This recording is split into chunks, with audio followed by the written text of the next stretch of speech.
Hi there, welcome to Kneppy Invest. What are the best companies on the ASX?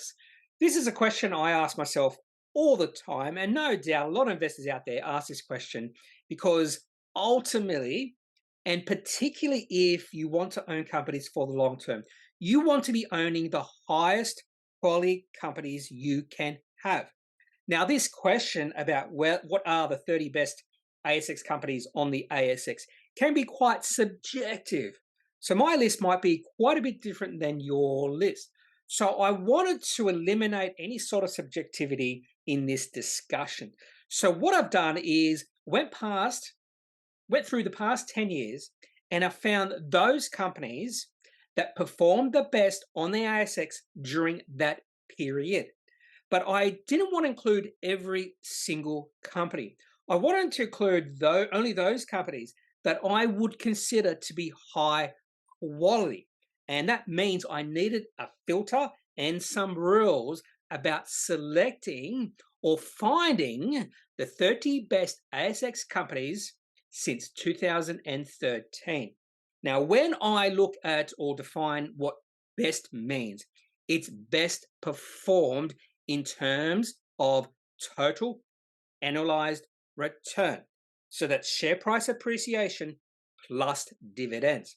So let's have a look at some of the rules and filters I did use to select these 30 best ASX companies since 2013.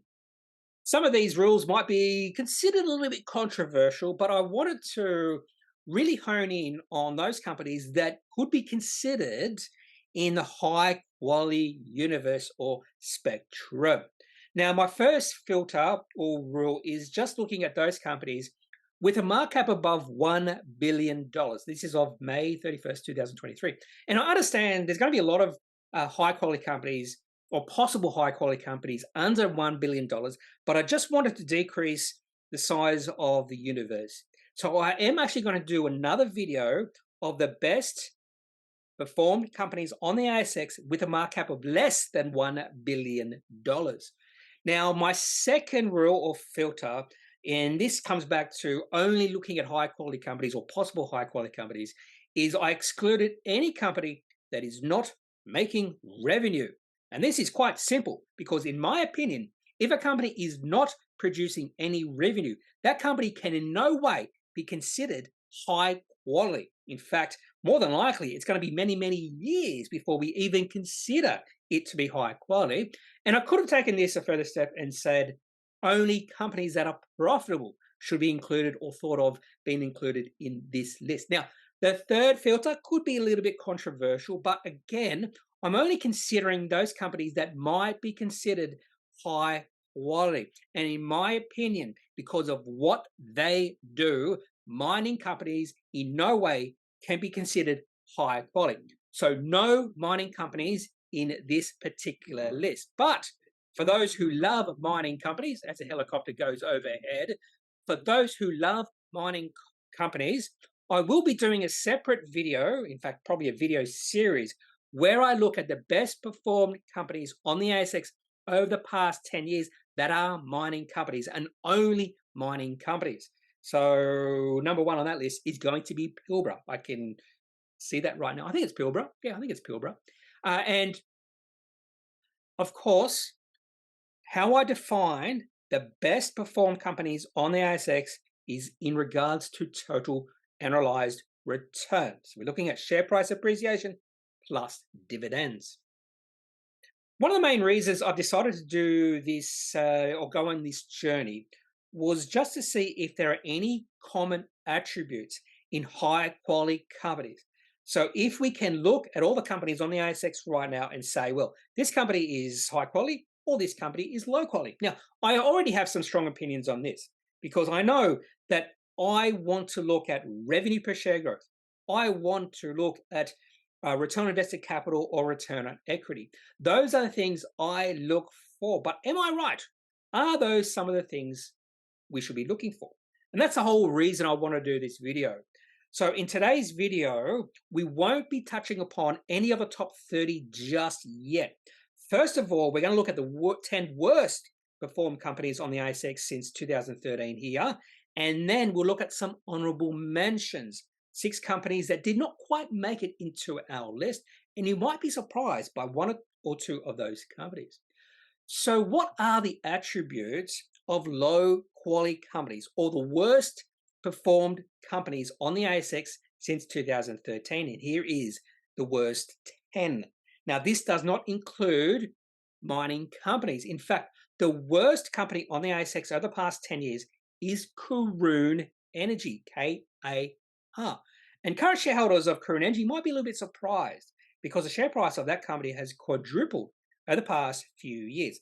But if you look at a chart of Karoon, you'll notice that the share price was significantly higher back before 2013, and then something happened to that company. I don't know what, I don't know the history, but still, it is the worst performed company on the ASX that has a market cap above $1 billion in the past 10 years. So here are the companies.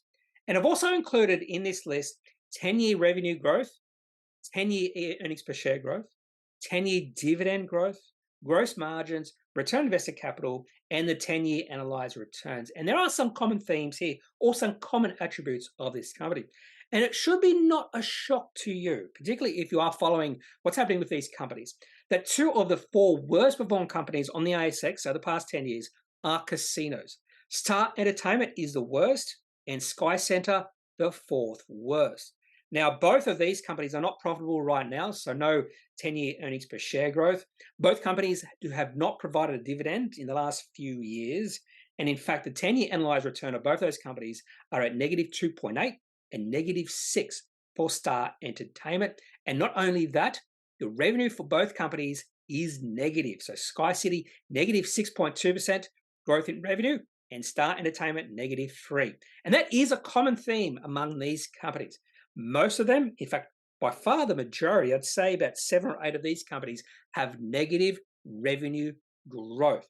And if you look at my videos, other videos that feature the top 30, the majority of those companies have not only positive revenue growth, but significant positive revenue growth.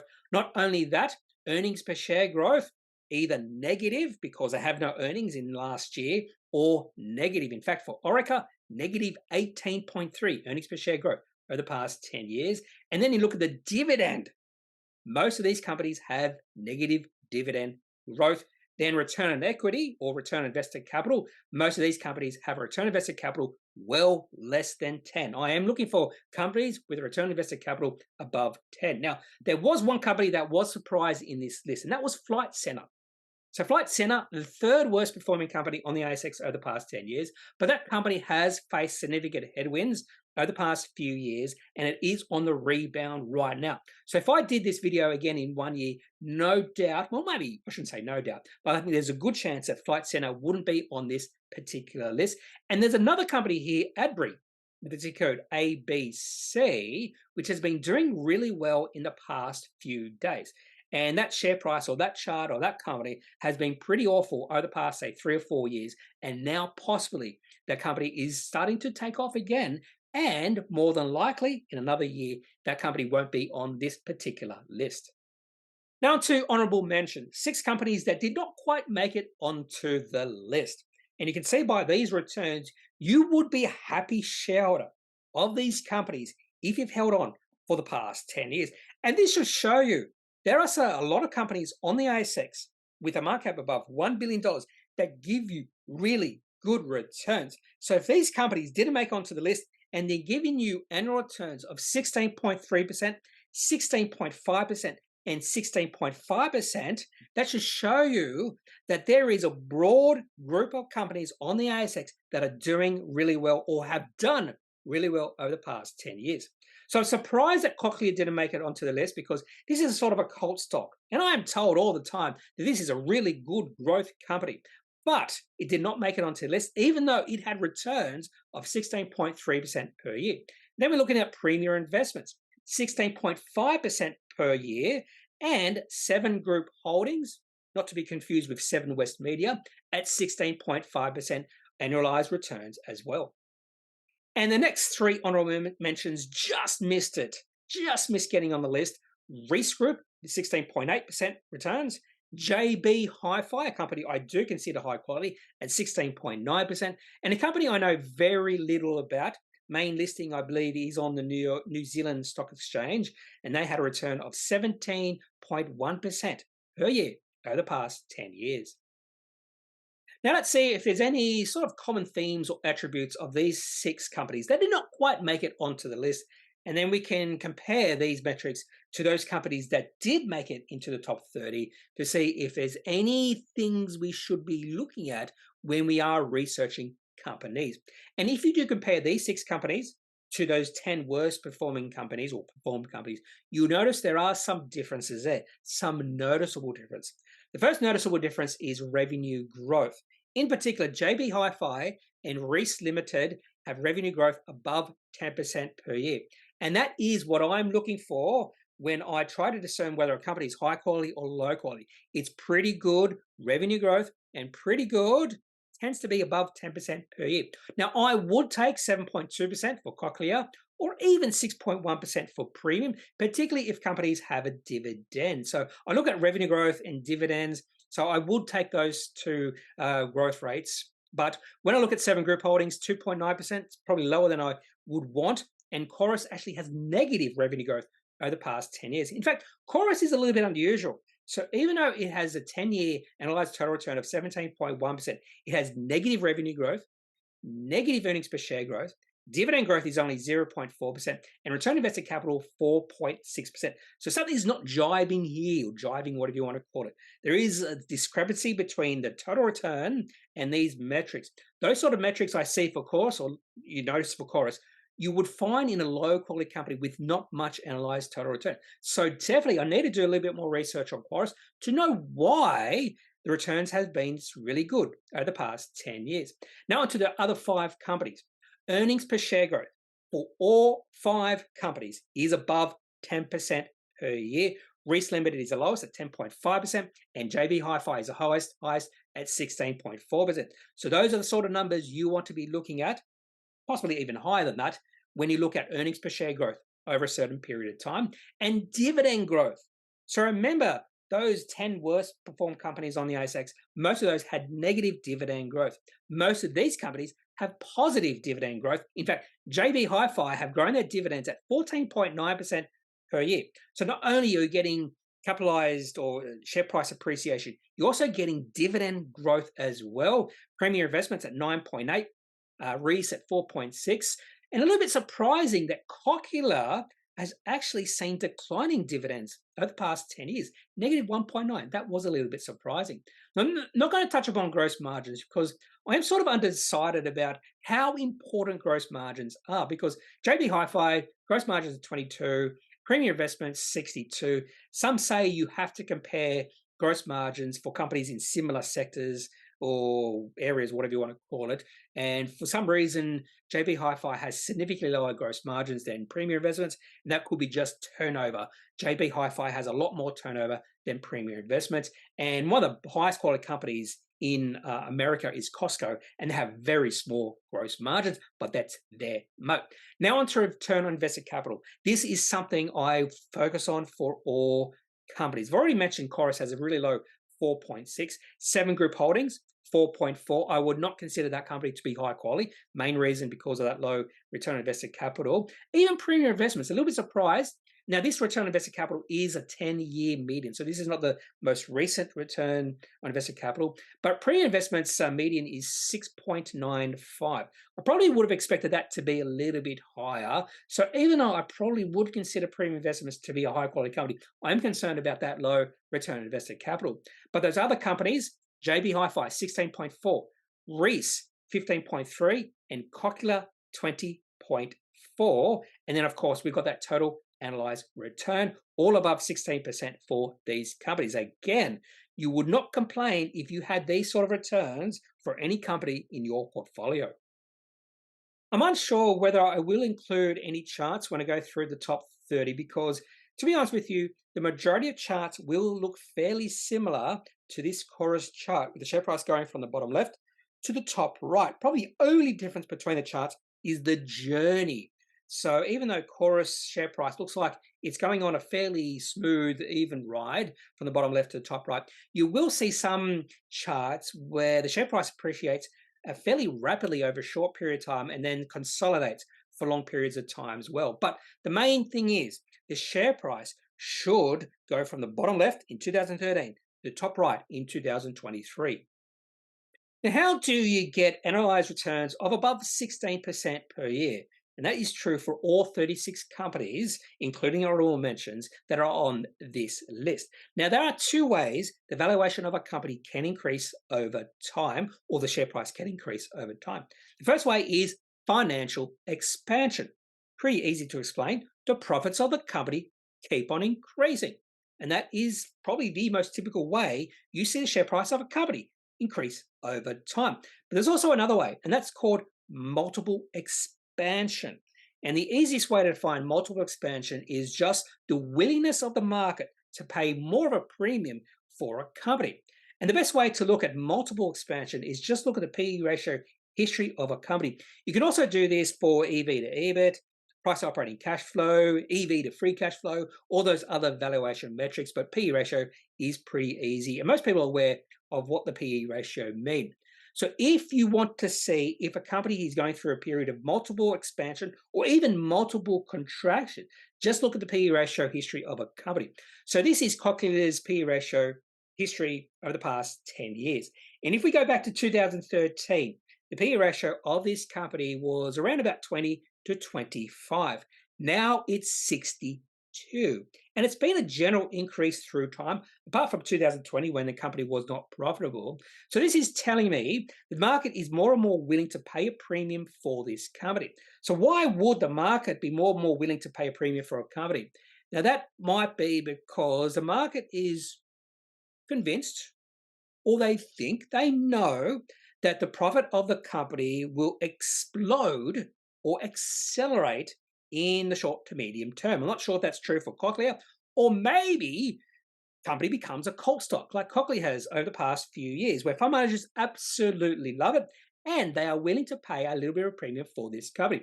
Now, personally, I would not pay 62, a P ratio of 62 for this company, simply because when you look at the financial performance of Cochlear over the past 10 years, it does not match up with this share price appreciation and this multiple expansion. So just be wary of these sort of companies where you do see the PE ratio increasing through time.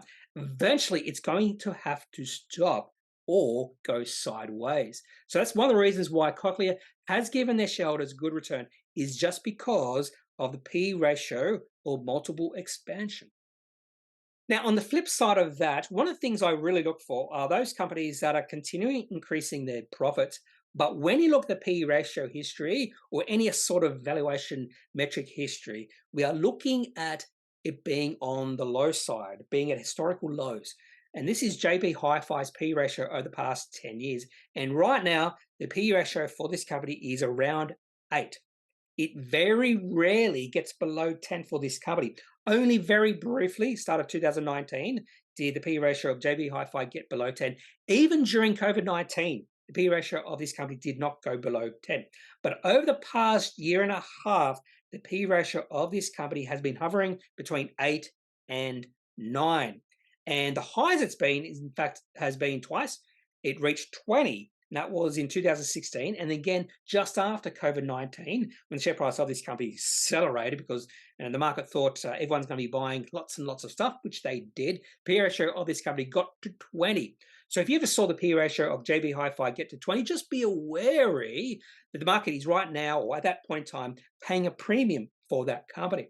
So why is the PE ratio of JB Hi-Fi really low right now? There could be two reasons. First reason is really negative sentiment about the company or the sector, and that's definitely true for JB Hi-Fi.